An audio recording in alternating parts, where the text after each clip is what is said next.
आज मैं आपको कुर्बानी के दिन पेश आने वाला एक सच्चा वाकया सुनाने जा रहा हूँ। ये वाकया आपके दिल को झंझोड़ कर रख देगा। एक शख्स ने ईद-उल-अज़हा के दिन कुर्बानी के लिए एक खूबसूरत और कीमती जानवर खरीदा। लोगों ने जब वो जानवर देखा तो सब तारीफ करने लगे। इस शख्स ने बड़े फख्र से कहा, ये जानवर मैंने सबको दिखाने के लिए खरीदा है ताकि लोग जानें कि मैं कितना सखी हूँ। कुर्बानी के वक्त वो जानवर लाया गया, लेकिन जब छुरी चलाने लगा तो जानवर अपनी जगह से हिलने लगा।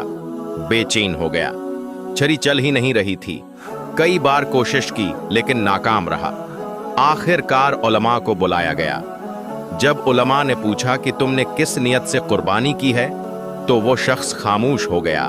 फिर आहिस्ता से कहा, मैंने ये कुर्बानी दिखावे के लिए की है।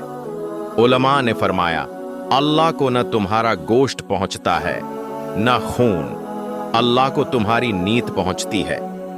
इसी लम्हे जानवर खामोश हो गया, छुरी चल गई और कुर्बानी मुकम्मल हुई।